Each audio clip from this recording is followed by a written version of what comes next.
Hello दोस्तों। मुझे उम्मीद है कि आप सभी अच्छे होंगे। दोस्तों, आज जो हम यहाँ पे डिस्कशन करने वाले हैं ये बैंक निफ्टी का डिस्कशन करेंगे। यहाँ पे अगर आप सिनेरियो को समझेंगे, अगर आप निफ्टी 50 की बात करें तो यहाँ पे मार्केट ने सीधे सीधे आपको ट्रेडिंग डे हाई का ब्रेकआउट दिया है। लेकिन चाहे हम निफ्टी फाइनेंशियल सर्विसेज की बात करें कि यहाँ पे भी ये पूरा रेजिस्टेंस की तरह एक्ट करता रहा। वहीं पे अगर आप बैंक निफ्टी की भी बात करेंगे तो इसने भी ब्रेकआउट दिया है, लेकिन लास्ट में दिया है, कोई खास मोमेंटम नहीं दिया। ये भी आप एक तरीके से कह सकते हैं रेजिस्टेंस की तरह ही एक्ट करता रहा। सिर्फ बात इतनी सी भी नहीं है। अगर हम इस पूरे सिनेरियो को समझे, अभी मैं आपको बड़े टाइम फ्रेम पे चीजें दिखाने की कोशिश करता हूं जो हमारे लिए एक रुकावट थी। ध्यान से अगर आप देखेंगे, प्रीवियस डे हाई को भी मार्केट अप्रोच नहीं कर पा रहा था। इवन जो 27 का डे लो था, कहीं वहीं पे ही मार्केट हमें रुकता हुआ साफ साफ यहाँ पे दिखाई दे रहा था। जो 20 डे को एक बड़ी गिरावट मार्केट में आई थी और मार्केट ने इस सपोर्ट जोन पे सपोर्ट लिया था और यहां से जो बाउंस लिया था और यहीं से हमें 28 को भी रिजेक्शन देखने को मिला था। एक बेहतरीन रिजेक्शन यहाँ पे मार्केट ने दिखाया था।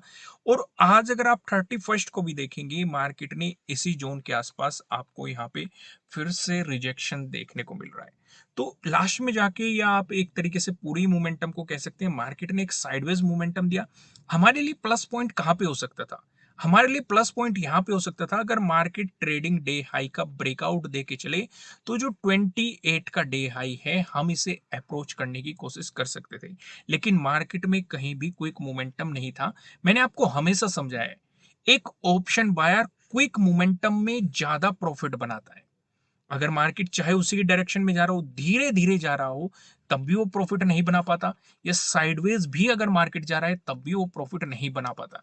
इन दोनों सिचुएशन में जैसे ही आपको आइडिया लग जाए, साइडवेज मार्केट का भी पता लग जाता है और जब मार्केट धीरे धीरे मूव करता है उसका भी हमें आइडिया लग जाता है। ऐसे सिचुएशन पे आपको सीधे ही एग्जिट कर देना चाहिए अपनी पोजीशन को, क्योंकि हमें चाहिए ऑप्शन बायर के लिए क्विक मोमेंटम। ये मैंने आपको बहुत बार चीजें समझाई हुई है। तो अपने समय का इंतजार करो, चाहे वो आपको हफ्ते में एक बार मिले, चाहे दो बार मिले, चाहे तीन बार मिले, चाहे हर रोज मिले। लेकिन ऐसा तो हो नहीं सकता कि हर रोज ही मिल जाए, वो तो बहुत रेयर दिन होते हैं कि आपको हर रोज ही मोमेंटम मिल जाए।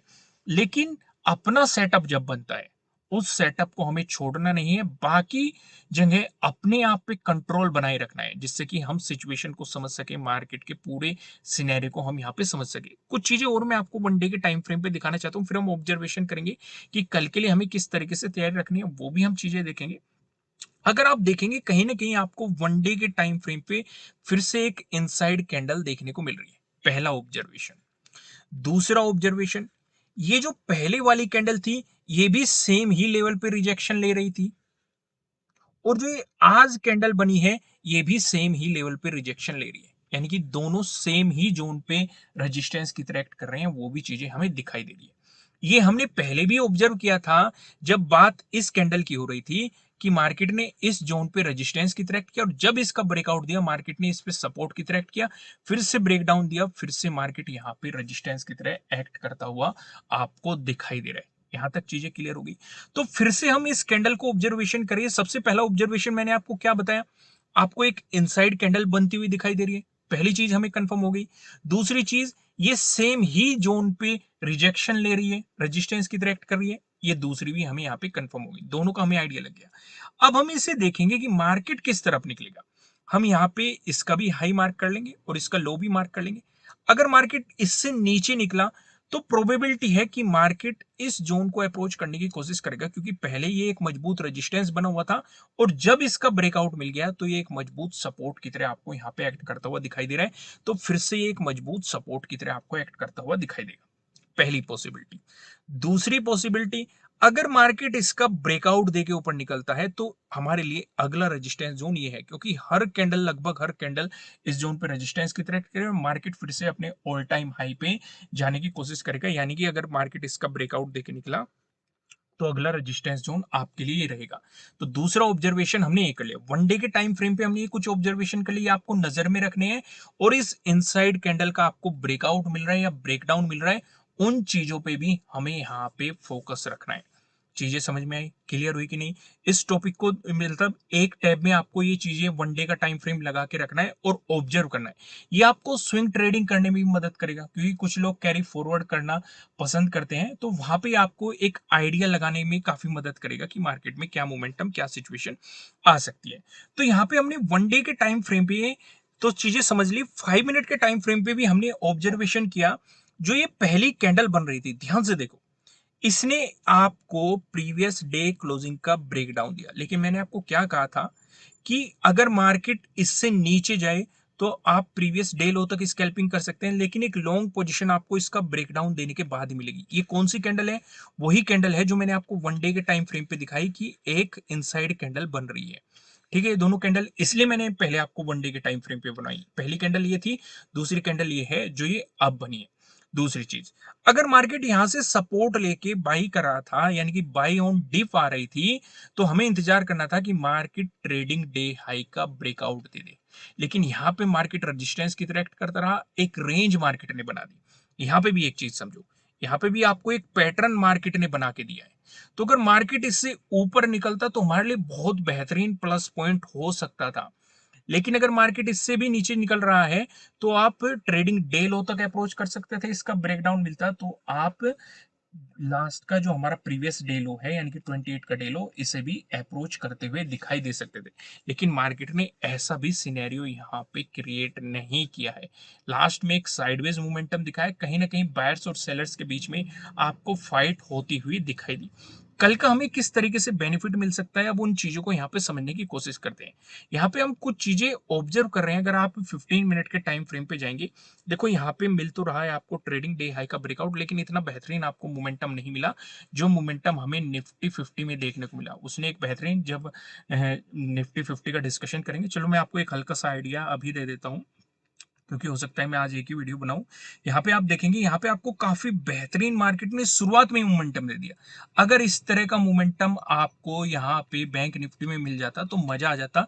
मार्केट ने एक क्विक मोमेंटम भी दिया, यहाँ पे ब्रेकआउट भी दिया, फिर वापस से आया, रिटेस्ट किया, फिर से आपको एक मोमेंटम दिया। निफ्टी 50 ने आपको काफी बेहतरीन मोमेंटम दिया है।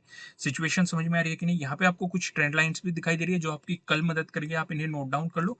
अगर वीडियो आती है तो मैं प्रोवाइड करा देता हूँ, क्योंकि मैं बाहर हूँ फिलहाल, तो इसलिए मैंने सोचा निफ्टी 50 की तो वीडियो आपको प्रोवाइड करा ही देता हूँ। ओ, बैंक निफ्टी की तो वीडियो आपको प्रोवाइड करा देता हूँ। निफ्टी 50 का अगर टाइम लगेगा मैं इसकी भी प्रोवाइड करा दूंगा, नहीं तो मैं एक हल्का सा आइडिया आपको यहीं पे दे दिया। एक तो आप इस ट्रेंड लाइन पे नजर रखेंगे, दूसरा इससे अगर मार्केट नीचे निकलता है तो आप प्रीवियस डे लो को अप्रोच करने की कोशिश करेंगे, लेकिन अगर इससे ऊपर प्राइस सस्टेन करता है तो आप अगले जो हमने रेजिस्टेंस डिस्कस कर रखे हैं आप उन्हें अप्रोच करने की कोशिश करेंगे। वापस वहीं पे आते हैं, अब पूरा सिनेरियो समझते हैं। अगर मार्केट फ्लैट ओपन होके आपको पॉजिटिव मोमेंटम दिखाता है, इस सिनेरियो को समझो, तो हमें क्या देखना है कि मार्केट प्रीवियस डे हाई का ब्रेकआउट दे दे। क्या इस प्रीवियस डे हाई के ब्रेकआउट से काम चल जाएगा? मैं आपको कहूंगा नहीं, क्योंकि जहां पे मार्केट रुका हुआ है, देखो, एक सेटअप भी है हमारा प्रीवियस डे हाई के ब्रेकआउट वाला सेटअप। अब काफी लोगों को यहीं पे कंफ्यूजन होता है। मैं आपको हमेशा कहता हूं, ये सीखो कहां पे आपको ट्रेड को अवॉइड करना है, कहां पे आपको ट्रेड करना है। क्योंकि जो आधी अधूरी नॉलेज रखते हैं, उन्होंने बस ये देखा कि प्रीवियस डे हाई का ब्रेकआउट मिल रहा है तो एक पॉजिटिव मोमेंटम आ सकता है, लेकिन वो ये ऑब्जर्व नहीं कर रहे कि 28 का डे हाई भी यहीं पे है, मार्केट ने यहां से रिजेक्शन लिया है, और जहां पे मार्केट फिलहाल खड़ा हुआ है वहां पे पहले मजबूत सपोर्ट थे। हमने सपोर्ट 25th को भी देखने को मिला था और 27 को भी यहाँ पे सपोर्ट देखने को मिला था। तो अब जो हमारा सपोर्ट था, हम जानते हैं सपोर्ट है, ब्रेकडाउन मिल गया तो वो रेजिस्टेंस की तरह एक्ट कर रहा है। तो जो हमारे लिए सपोर्ट था, अब ये एक रेजिस्टेंस यहाँ पे बन चुका है। ये चीज हमें यहाँ पे साफ साफ नजर आ रही है। चीजें क्लियर हुई कि नहीं जो मैंने समझाया? कोई भी कंफ्यूजन तो नहीं है ना? आगे बढ़ते हैं। तो हमें क्या देखना है कि मार्केट 28 का डे हाई का ब्रेकआउट देके ऊपर चले। इससे भी बेहतर चीज मैं आपको बता दूं, शांति से बैठे रहना। जो 27 की डे क्लोजिंग है, अगर इससे ऊपर मार्केट निकल जाता है और ज्यादा बेहतर, आपको मजा ही आ जाएगा। अगर इससे बेहतर मार्केट एक मोमेंटम के साथ, एक वॉल्यूम के साथ निकल जाए, तो आपका अगला रेजिस्टेंस 46,000 पे बनेगा। वहीं मार्केट फ्लैट ओपन होकर अगर आपको नेगेटिव मोमेंटम दिखाता है, इस सिनेरियो पे आप देखेंगे कि मार्केट प्रीवियस डे क्लोजिंग से नीचे चले, साथ के साथ आपको यहाँ पे एक रेजिस्टेंस लाइन और एक सपोर्ट लाइन भी दिखाई दे रही है। मार्केट इसका भी ब्रेकडाउन दे, लेकिन ट्रेंड लाइन में हमारा क्या रूल होता है?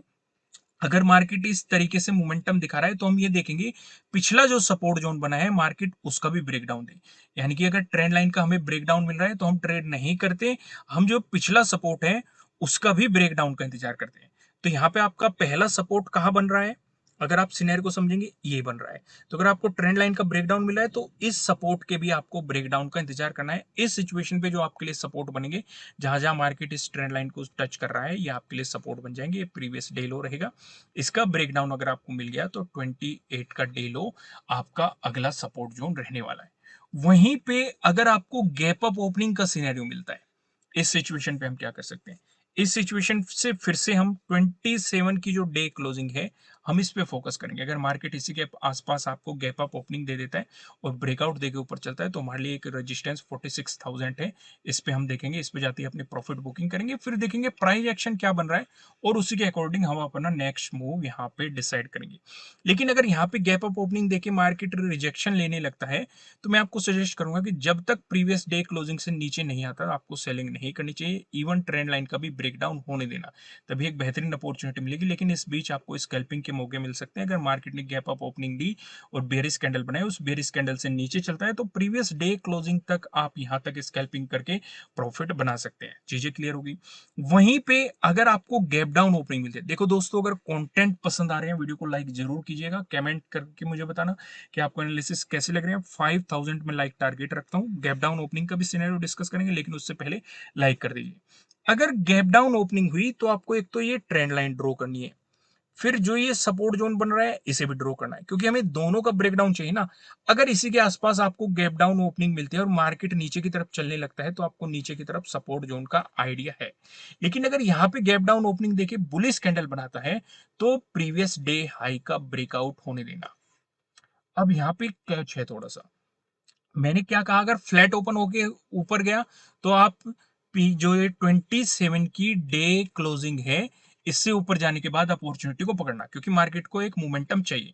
लेकिन अगर गैप डाउन ओपन हो के मार्केट में बुलिश मोमेंटम बनता है तो आपके लिए पहला रेजिस्टेंस बन जाएगा। इस मोमेंटम को भी आप पकड़ सकते हैं। फिर इसका ब्रेकआउट मिलता है तो 46,000 पे हम प्राइस एक्शन देखेंगे कि क्या प्राइस एक्शन बना है, नेक्स्ट मोमेंटम हम उसके अकॉर्डिंग डिसाइड करने वाले हैं। चीजें समझ में आई दोस्तों? दोस्तों इस वीडियो में इतना ही। वीडियो को लाइक कीजिएगा और कमेंट करके बताना मुझे एनालिसिस कैसे लग रहे हैं। फिर मिलेंगे किसी नेक्स्ट वीडियो में किसी अच्छे कंटेंट के साथ। Thank you.